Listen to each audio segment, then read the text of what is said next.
On the day Clara believed life couldn't take anything more from her, fate proved her wrong. It happened in a single moment. The sound of a door opening, and the son she had raised with threadbare hope stepping inside, dressed in a life that didn't include her. One sentence shattered everything. "I'm leaving, Mom. I deserve better." That was the moment the world she had held together with calloused hands finally tore apart. But the cruelest blow wasn't his departure. It was the quiet realization that someone with limitless wealth was pulling the strings, determined to erase her dignity stitch by stitch. What Clara didn't know yet was that the same love being used to break her would become the force that turns her into something her enemies never saw coming. What is the price of a mother's love? Is it measured in sleepless nights, in meals skipped so a child can eat, or in the countless stitches used to mend a favorite jacket? For one woman, the cost was something she never imagined she would have to pay, a debt called in on a cold and rainy afternoon when her entire world unraveled, thread by painful thread. The day began like any other in the small, cramped apartment where she had raised her son. Rain lashed against the single window, blurring the grey cityscape into a watercolor of muted sorrow. Inside, the air was thick with the familiar, comforting smells of old fabric and brewing tea, a sanctuary against the storm. This was her kingdom, humble as it was, built not with money, but with resilience. Her name was Clara, and her hands, though calloused and worn from years of scrubbing floors and sewing for others, moved with a gentle, practiced grace. In her eyes, a deep, quiet warmth still shone, a flame that hardship had failed to extinguish. She was putting the final touches on a patched-up denim jacket, her son's favorite. Each stitch was a prayer, a tiny anchor of love woven into the worn fabric. He was her world, the sun around which her own small planet revolved, the sole focus of every sacrifice she had ever made. Her love for him was boundless, a vast and sometimes naive ocean of devotion. She saw not the young man he was becoming, but the small boy who once clung to her leg, his face buried in her skirt. Coupled with this love was a quiet, dignified pride. She took pride in her work, whether it was the shine on an office floor she cleaned or the perfect seam on a repaired garment. It was an integrity that no amount of poverty could tarnish. The sound of a key in the lock made her look up, a smile already forming on her lips. The door swung open, and her son, Ethan, stepped in, bringing a gust of cold, damp air with him. But it wasn't the chill that made Clara's smile falter. It was him. He wasn't wearing the comfortable key-worn clothes she knew. Instead, he stood in a designer coat, its sleek black material repelling the rain in perfect beads. His feet were shod in expensive leather shoes that seemed to mock the worn linoleum of their floor. They were the clothes of a stranger, a uniform from a world far removed from this tiny apartment. He wouldn't meet her eyes. His posture was stiff, a strange and unsettling mixture of arrogance and guilt. He stood there, a visitor in his own home, and the silence stretched between them, thick with unspoken words. "Ethan," she said, her voice soft, questioning. "You're soaked. Let me take your coat." He flinched away from her outstretched hand, as if her touch might burn him. "Don't," he said, and the word was as cold and sharp as a shard of ice. It wasn't his voice, not the voice of her son. This was the voice of someone else, someone hard and unfamiliar. "My father found me," he announced, the words dropping into the quiet room like stones into a still pond. "He came back." Clara froze, the needle still poised in her hand. His father, the man who had been nothing more than a ghost for 2 decades, a man who had walked out on them with nothing but a slammed door and a shattered promise, a man who had built a vast fortune, a sprawling empire of investments and assets, while she had built a life out of scraps. "He's offered me a new life, Mom," Ethan continued, his gaze finally lifting to meet hers, but there was no warmth in it, only a chilling resolve, a real life, not this. He gestured vaguely at the room, at the patched sofa, the faded curtains, the mended jacket in her hands. His gesture dismissed her entire existence, everything she had ever worked for, everything she had ever been. "I'm trading up," he said, and the phrase, so casual and cruel, shattered her heart into a million pieces. "I'm moving in with him. He has a real house, a future. He's going to give me everything." He spoke of his father's wealth as if it were a birthright he was finally claiming, a legacy of stocks and bonds that had been unjustly withheld. He was choosing money over love, a gleaming, uncertain future over the woman who had given him her past, her present, and every dream she had ever had. Clara couldn't breathe. The air in the room felt thin, stolen. She watched, numb, as he turned and walked out the door without a backward glance, leaving her behind in what he had just branded a life of poverty and shame. The door clicked shut, a sound of absolute finality. The mended jacket, once a symbol of her devotion, slipped from her numb fingers and fell to the floor. The silence that rushed in to fill the space he had left was deafening, a roaring emptiness that consumed everything. She stood alone, a ghost in her own home, and a single devastating question began to form in the wreckage of her heart. How could she possibly reconcile the unconditional, all-consuming love she felt for the boy she had raised with the profound, soul-crushing betrayal from the man he had just become? That question haunted her waking moments and invaded her dreams. For days, Clara moved through the small apartment like a phantom, the silence a constant, physical pressure against her eardrums. She would pick up the fallen jacket, fold it, and place it on his empty bed, only to find herself unfolding it hours later, running her fingers over the seams as if she could somehow feel his presence in the threads. The boundless love remained, a stubborn, aching muscle in her chest, but it was now intertwined with a confusion so deep it felt like a sickness. The first blow from the outside world came 2 weeks later. It landed not with a bang, but with a quiet, sterile conversation in a fluorescent-lit office. She was at her part-time cleaning job, the one she'd held for over a decade, polishing the glass doors of a downtown high-rise. Her supervisor, a man named Mr. Henderson, who always saved a kind word for her, called her into his office. He couldn't meet her eye. Instead, focusing on a pen he rolled between his fingers, he spoke of restructuring and unfortunate downsizing. The reason he gave was nonsensical. Something about her shifts no longer aligning with the new corporate synergy. It was hollow jargon, a flimsy shield for a decision already made. She was fired. As she packed her few belongings from a small locker in the basement, she overheard 2 other janitors whispering. The building's management company had just been acquired, bought out by some faceless corporation with a massive investment portfolio. The new owners were cleaning house, they said, from the top down. Clara didn't connect the dots.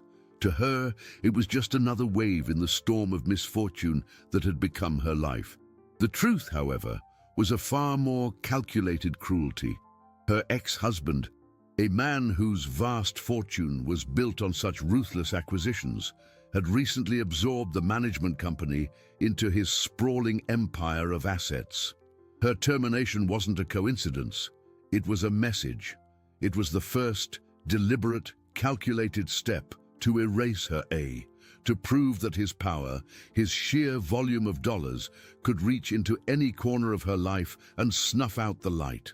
Facing financial ruin, with her meager savings dwindling, Clara turned to the only other skill she possessed.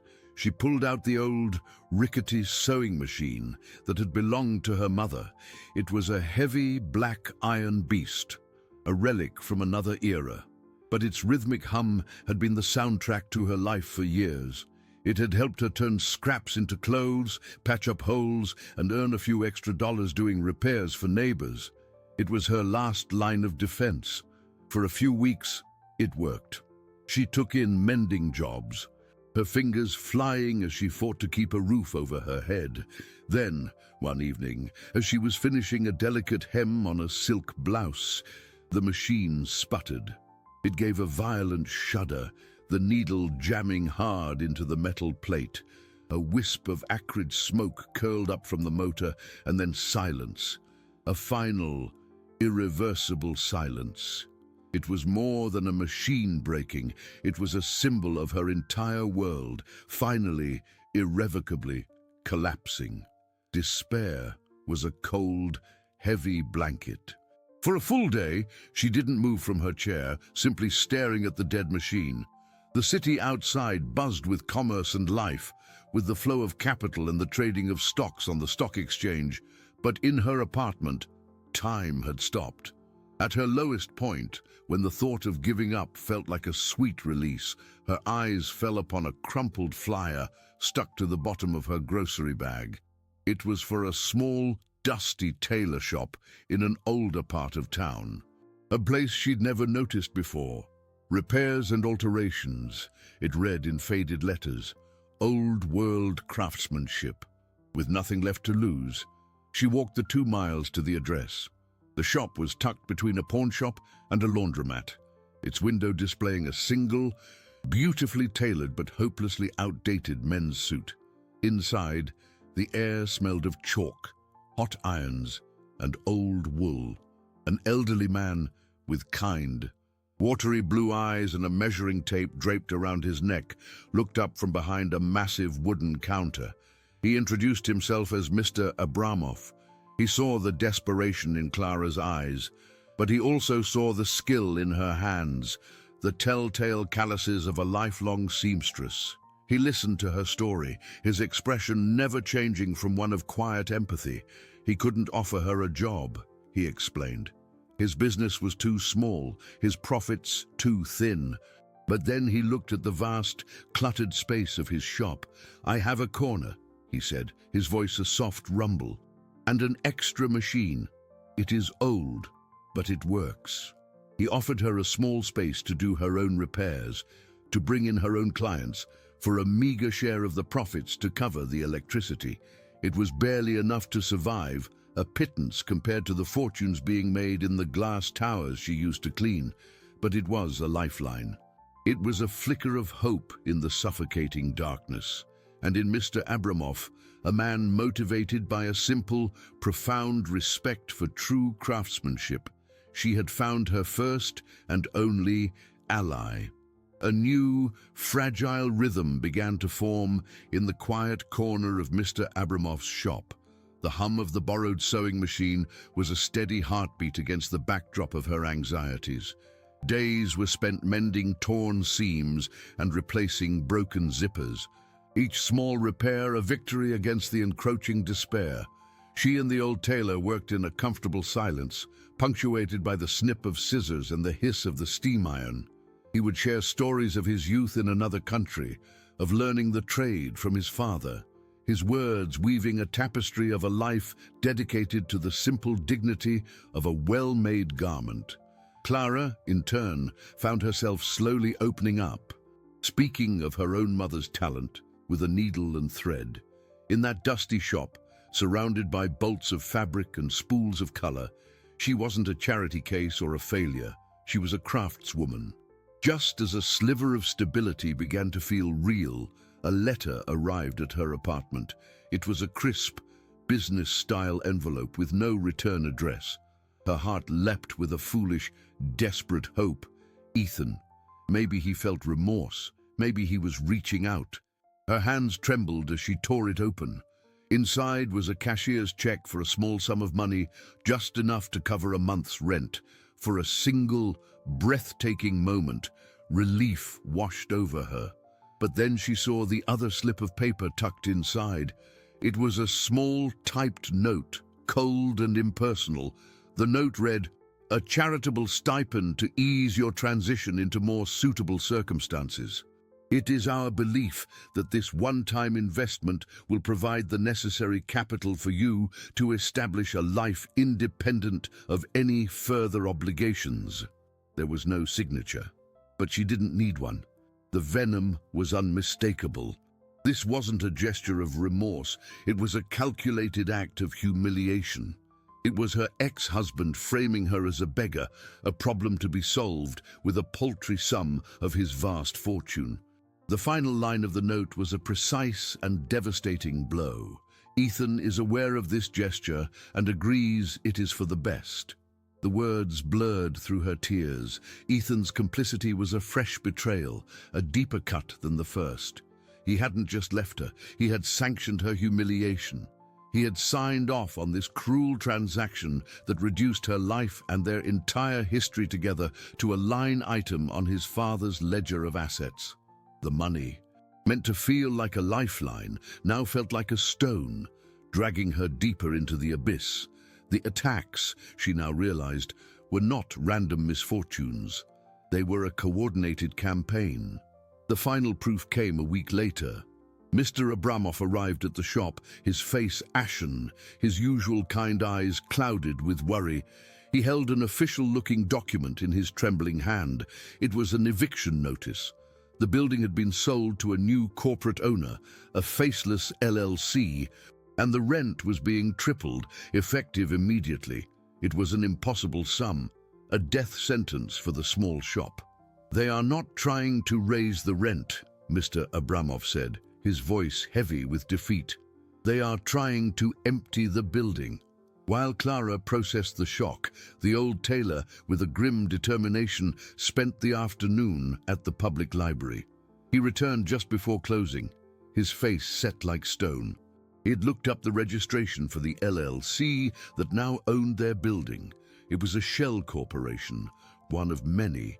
But its primary stakeholder was a larger holding company whose name Clara recognized with a sickening jolt. It was the flagship of her ex-husband's immense business empire. He wasn't just trying to hurt her, he was systematically dismantling her life, piece by piece, destroying any source of stability or hope she managed to find.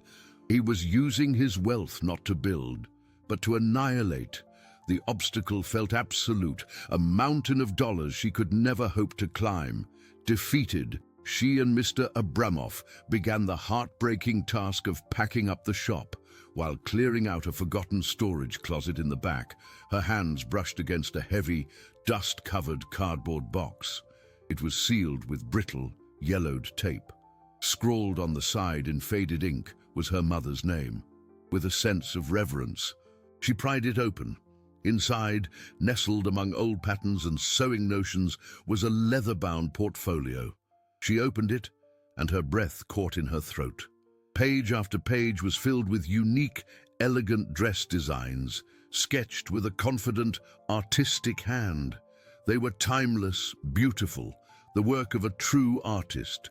It was a forgotten legacy of talent, a hidden inheritance far more valuable than stocks or bonds. A tiny, audacious seed of an idea began to sprout in the barren ground of her despair. That evening, as if sent by fate, a flyer posted on a community board caught her eye. It announced the city's annual local fashion competition. The grand prize was a substantial cash award, enough money to save the shop, to fight back. It was a long shot, a desperate gamble against a stacked deck. But as she looked at her mother's brilliant designs, Clara knew it was the only chance she had. She had to enter. The decision solidified in her mind, turning from a desperate whim into a tangible plan. The next morning, with a nervous energy she hadn't felt in years, Clara laid the leather-bound portfolio open on Mr. Abramov's cutting table. The old tailor adjusted his spectacles, his wise eyes tracing the elegant lines of the sketches. He let out a low whistle of admiration. "Your mother," he said, his voice filled with reverence, "was not just a seamstress. She was a poet who wrote with fabric." His validation was like a balm on her wounded spirit. Together, they chose a design, a classic, deceptively simple evening gown that relied on a perfect cut and drape rather than embellishment. It was a testament to pure skill, a design that couldn't be faked with money or flash. However, her ex-husband, a man who treated information as a form of capital, had ears everywhere. News of her entry into the small-time competition reached him through a junior associate who managed some of his smaller real estate assets, including the building that housed the tailor shop.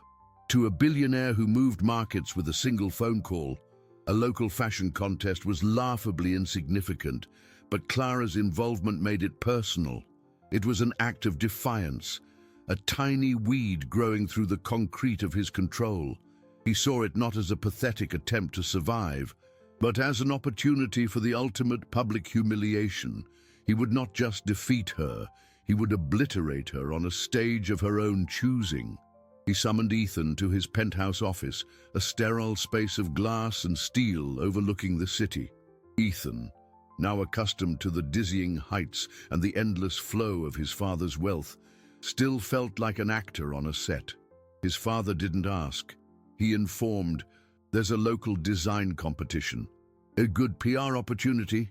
he began, his tone casual, as if discussing a new investment in tech stocks. "I've entered you in it. It's time you started building your own brand, showing the world you're more than just my son." Ethan's heart sank. He knew, with a sickening certainty, that this had something to do with his mother.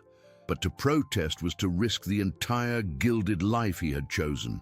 His father continued, outlining the plan.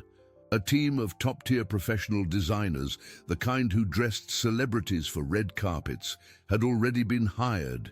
They would create a flawless, avant-garde garment under Ethan's name. The best materials, the most advanced techniques. No expense would be spared.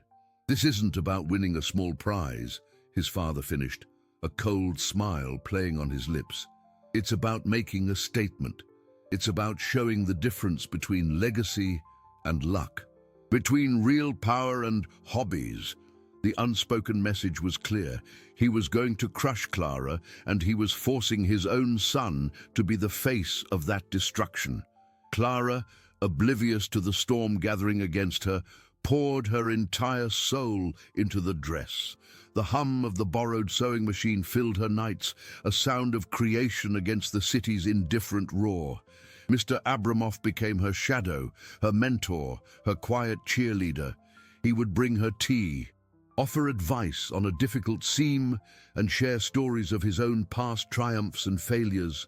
A powerful, unspoken bond formed between them, forged in shared respect and the quiet dignity of their craft. He spoke of how a single, perfect garment could hold a person's history, their hopes, their very essence. He was teaching her that she wasn't just sewing a dress, she was stitching her resilience into being. The days bled into one another. The dress slowly took shape, a whisper of silk and promise. It was more beautiful than she had ever imagined. The night before the competition, it was finally finished. She hung it carefully on a dress form in the center of her small apartment. The fabric, a deep sapphire blue she'd bought with the last of her savings, seemed to drink the dim light and glow from within. It was her mother's genius, her own skill, her entire life's struggle made tangible. For the first time in months, she felt a flicker of genuine pride, a sense of hope that was real and earned. Exhausted but triumphant, she fell into a deep sleep. She was jolted awake in the dead of night by a sound she didn't immediately recognize. Drip, drip, drip. It was slow at first, then faster. A sickening dread coiled in her stomach. She switched on the lamp and saw it. Water was seeping through her ceiling, staining the plaster in a growing, ugly map of brown. It trickled down the walls, and then she saw the dress form. The dripping was directly above it. The water cascaded down the perfect silk, pooling on the floor, the deep blue fabric now streaked with dark, ruinous patches of wetness and stained with the dirty water from the ceiling. A suspicious pipe burst in the apartment directly above hers. An apartment in a building she now remembered was on the list of her ex-husband's recent acquisitions. It was no accident. It was sabotage, the final, cruelest blow. She stumbled towards the dress, her hands reaching out as if she could somehow stop the damage, but it was too late. The garment was destroyed, a sodden, discolored ruin. This was her breaking point. A raw, guttural sob tore from her throat, a sound of absolute despair. She sank to the floor amidst the spreading water, the last of her hope draining away, leaving her hollow and utterly defeated. She was ready to surrender. The first light of dawn, grey and unforgiving, crept through the window, illuminating the scene of her defeat. Clara hadn't moved. She remained on the cold, wet floor, a statue carved from grief. The ruined sapphire dress a testament to the futility of her fight. The water had stopped dripping, but the silence it left behind was filled with the mocking echo of her ex-husband's laughter. He had won. His vast fortune, a weaponized collection of assets and businesses, had found its mark. What was her needle and thread against the crushing weight of his billions? A persistent, gentle knocking echoed from her front door. She ignored it. Let the world go away. Let it all crumble. The knocking continued, patient but firm. Finally, with the slow, aching movements of an old woman, she pulled herself up and shuffled to the door. It was Mr. Abramov, his kind face etched with concern. He held a small paper bag with 2 steaming cups of coffee. His eyes went from her tear-streaked face to the sodden wreck on the dress form. He didn't offer empty platitudes or words of pity. He simply stepped inside, placed the coffee on her small table, and walked over to the ruined garment. He touched the stained silk, his expression grim. "He is a man who only knows how to destroy," he said, his voice a low rumble. "He uses his money, his capital, to tear down what others build. This is what small men do." Clara shook her head, a fresh wave of tears blurring her vision. "It's over. The competition is tonight. It's all over." "The dress is over," Mr. Abramov corrected gently, turning to face her. "The fabric is ruined, but he did not ruin your hands. He did not destroy your mother's designs. He did not touch your spirit." He looked at her with an intensity that seemed to pierce through her despair. "Your skill, Clara, is an inheritance more valuable than any portfolio of stocks he could ever possess. It is a treasure he cannot buy, and so he tries to bury it. Are you going to let him?" His words struck a chord deep within her, a flicker of defiance in the cold ashes of her defeat. He was right. This wasn't just about a dress. It was about her very soul. "Come," he said, his tone leaving no room for argument. "Drink your coffee. We are going to the shop."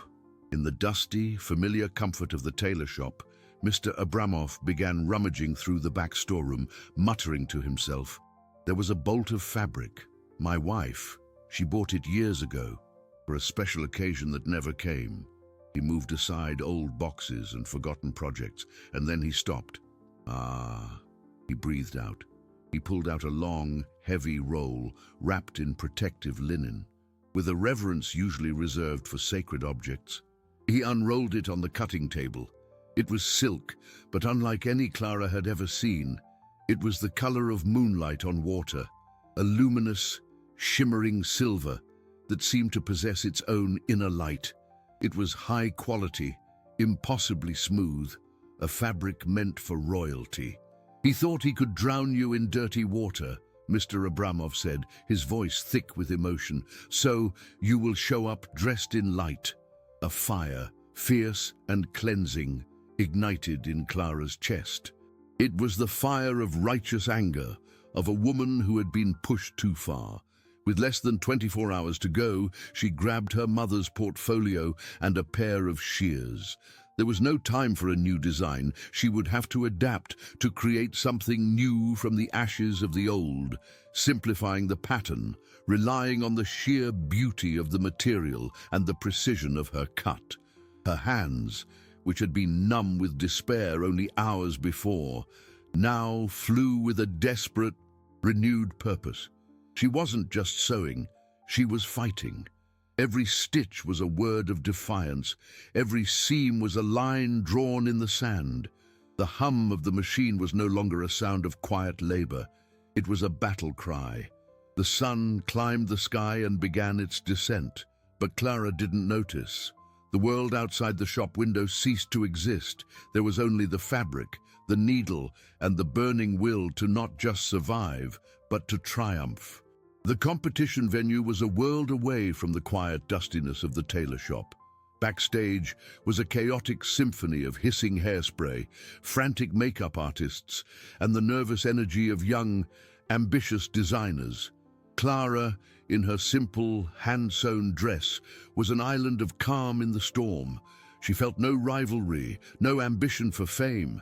She was there for one reason only: to save Mr. Abramov's shop, to honor her mother's legacy, and to look her enemy in the eye without flinching. Through a gap in the curtain, she saw him, Ethan. He stood on a raised platform, a team of stylists fussing over the avant-garde jacket he wore. It was a marvel of modern design, all sharp angles and expensive, technical fabric. He looked like a model, polished and perfect, a living embodiment of his father's limitless capital. Then he turned, and his eyes found hers across the crowded room. He saw the exhaustion etched into the lines around her eyes, but underneath it, he saw a fire he hadn't seen in years.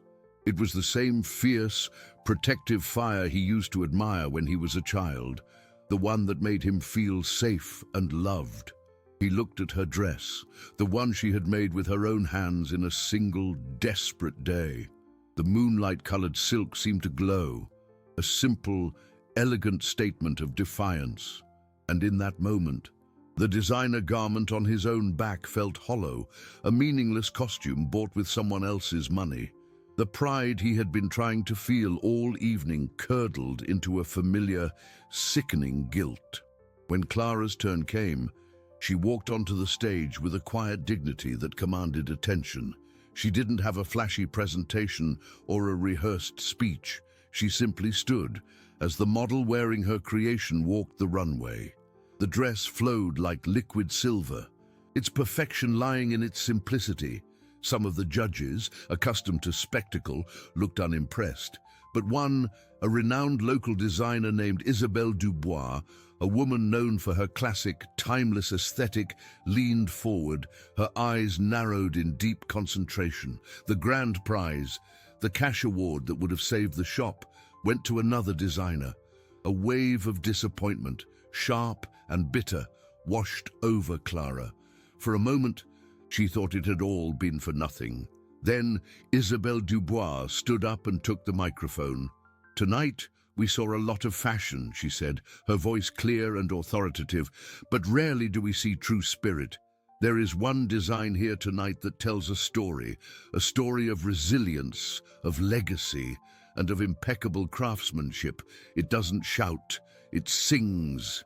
She announced a special, unprecedented Spirit of Design prize. It wasn't money. It was something far more valuable, a personal mentorship with Isabelle herself, and she awarded it to Clara. Their first meeting took place 2 days later in Isabelle's sun-drenched studio. Clara brought her mother's portfolio. As Isabelle turned the pages, she grew quiet, her professional demeanor melting away, replaced by an expression of stunned reverence. She stopped at one sketch, gently tracing the lines with her finger. "I know this hand," she whispered, her eyes wide. "Many years ago, when I was just a student, I had a mentor. She was a genius, the most talented designer I ever knew. She disappeared from the fashion world without a trace." She looked up at Clara, her eyes shining with emotion. "Your mother, she was my teacher." The connection was electric, a thread of shared history pulled taut across the decades. Clara's forgotten inheritance wasn't just a collection of drawings, it was the legacy of a master. At that very moment, across town, Ethan's world was shattering. Flushed with the minor celebrity of having won a design award, he walked into his father's office to share the news. But he stopped in the doorway, unseen. His father was on the phone, his back to the door. "Of course it was sabotage," his father was saying, followed by a low, cruel laugh.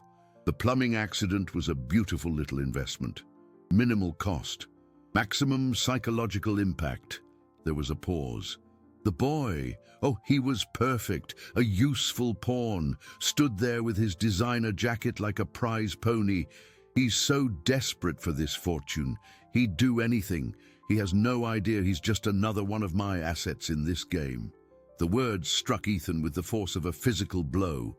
Pawn, asset, not son. The gleaming world his father had offered him was revealed for what it was, a gilded cage, and he was just a bird in it, meant to sing on command. The foundation of his new life, built on a mountain of dollars and deceit, crumbled into dust. Rage, cold and pure, was all his father had left. When news of Clara's mentorship with Isabelle Dubois reached him, it was not just an annoyance, it was an intolerable act of defiance. This woman, this ghost from his past whom he had tried to bury under the weight of his assets, was rising from the ashes.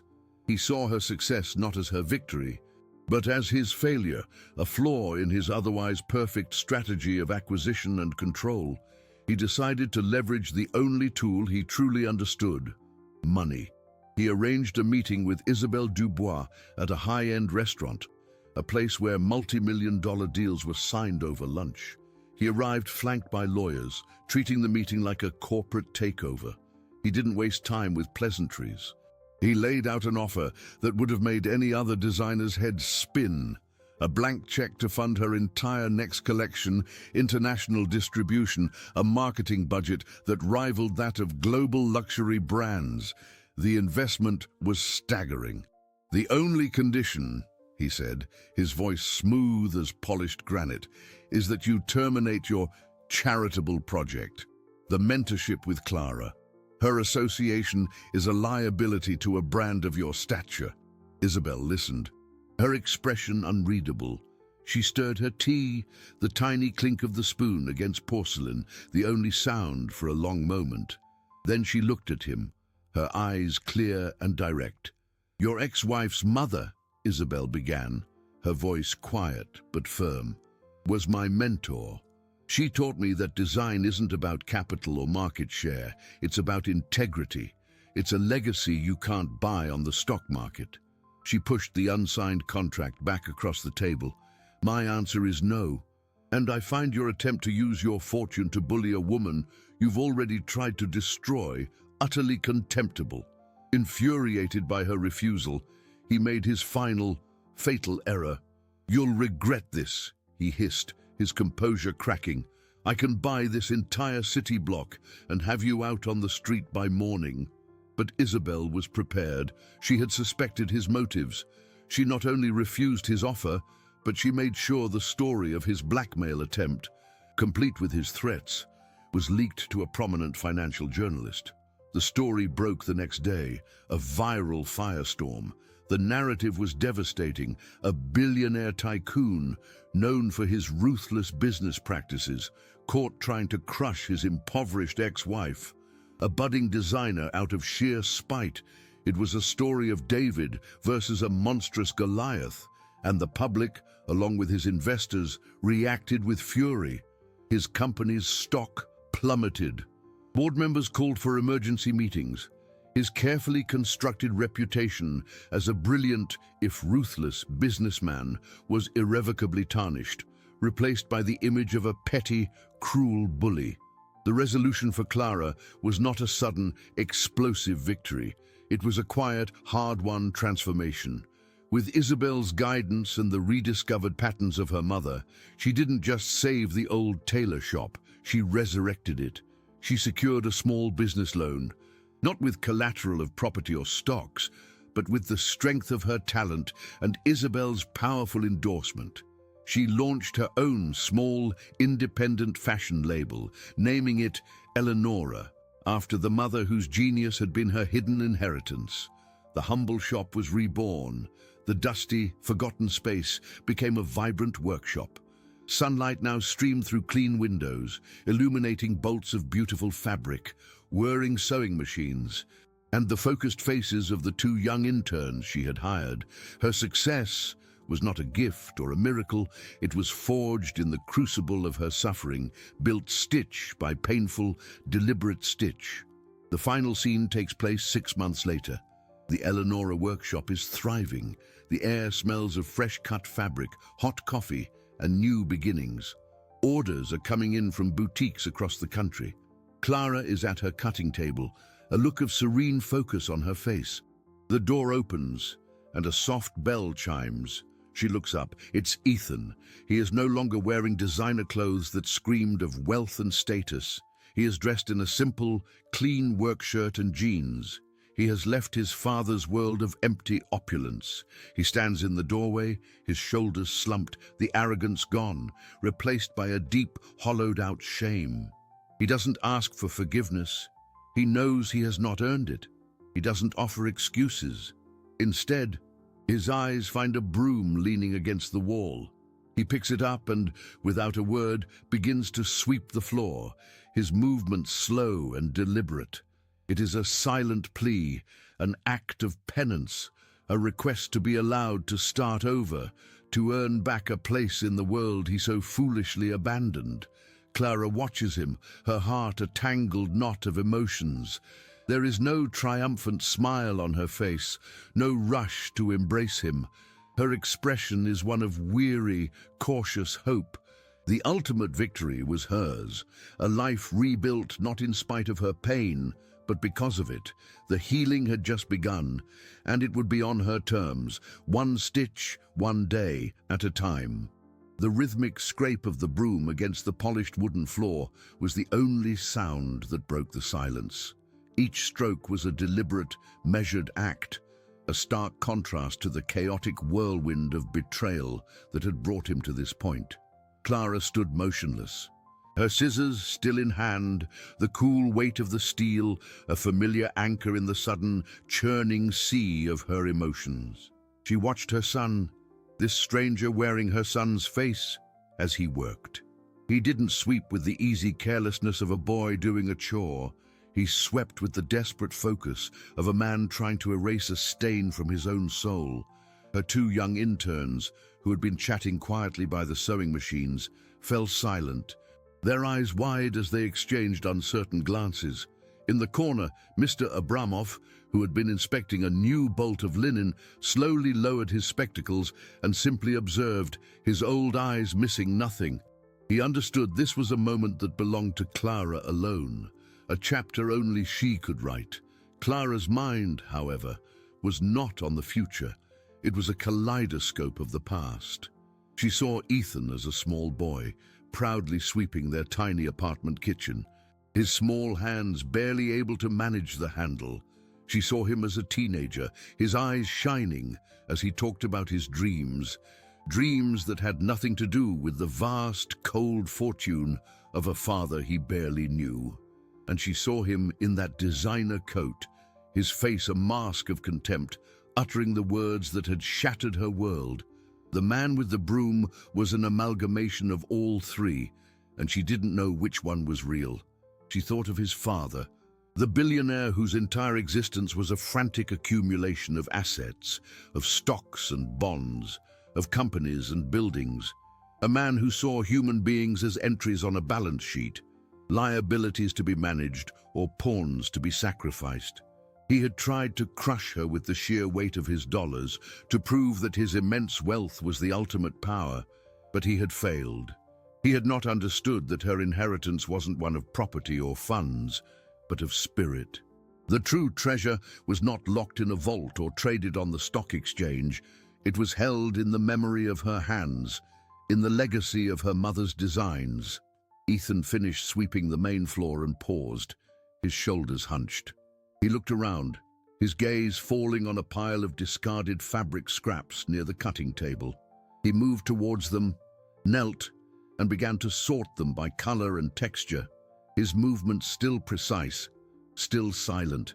He was making himself useful, trying to find a foothold, however small, in this world he had so viciously scorned. He was a man who had been promised a kingdom of gold and discovered it was a desert. He had traded love for a currency that had left him bankrupt. Clara took a slow, deep breath, the scent of fresh cotton and hot iron filling her lungs. This was her world. This was her victory. It was not defined by his return, nor would it be diminished by his absence.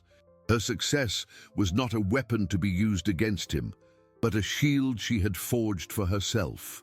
The weary caution in her heart was a necessary guard against the naive, boundless love that had once been her undoing. Forgiveness was a distant shore she could not yet see.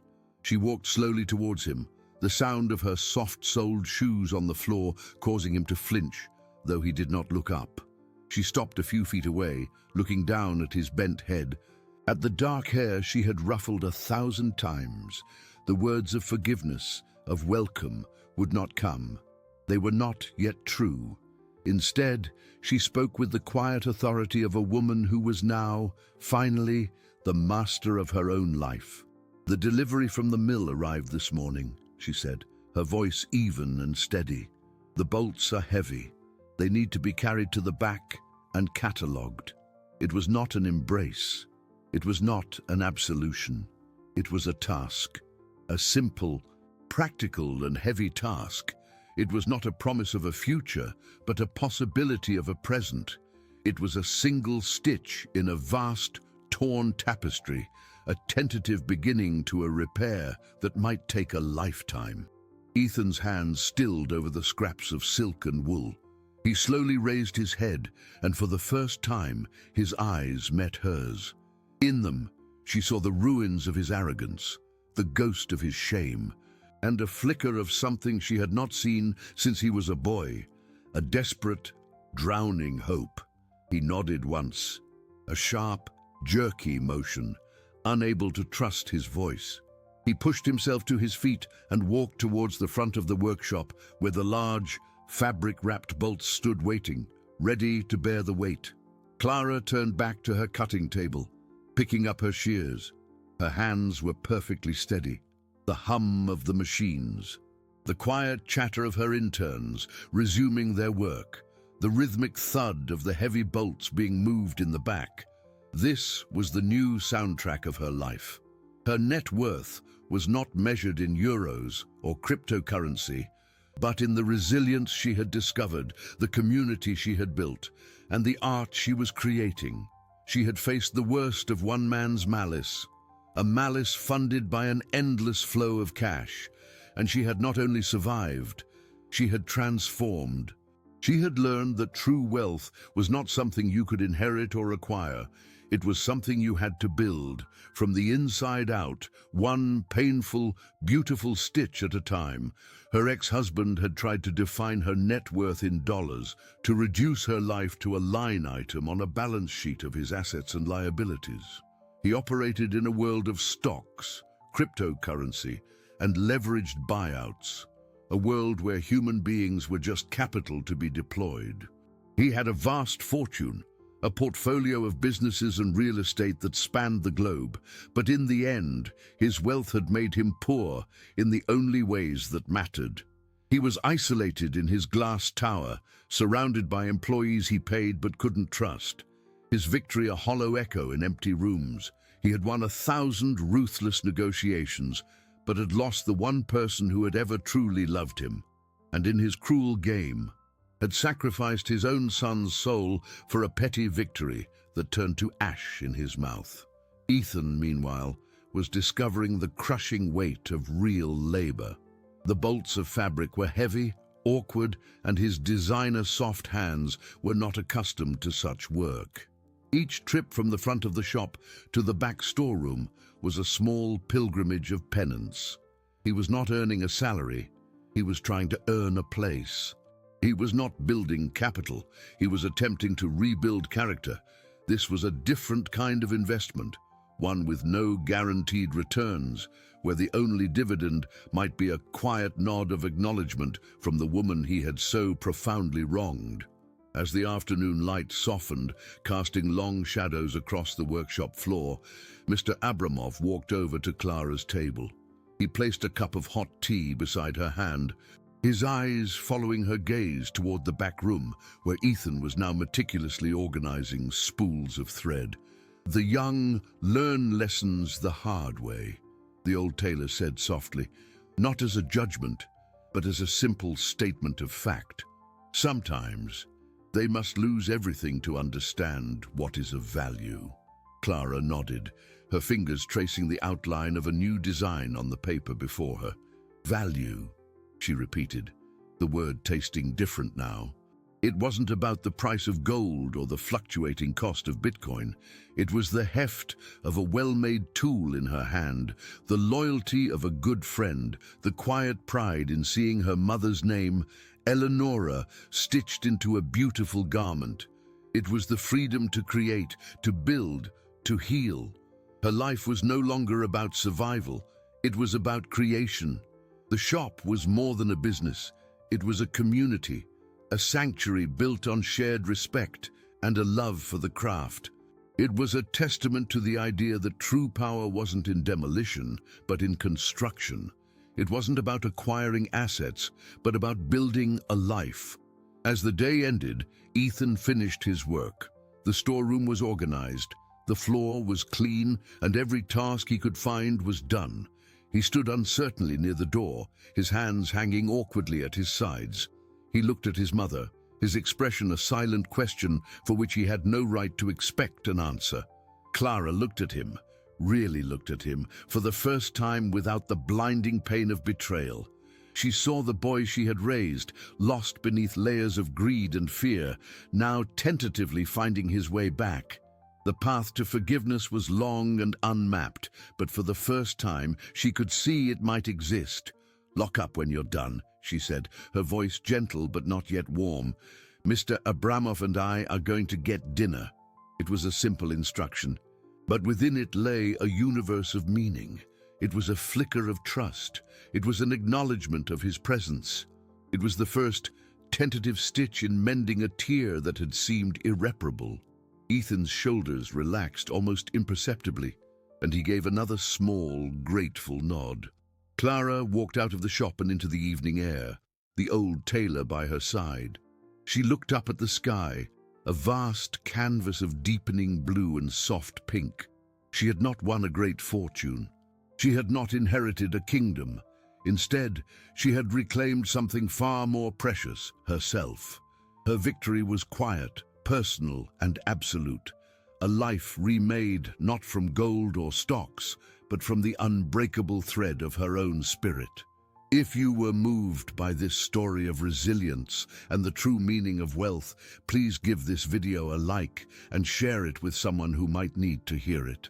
Don't forget to subscribe to our channel and click the notification bell so you never miss a story that touches the heart. And we'd love to hear from you in the comments below. What did you think of Clara's journey?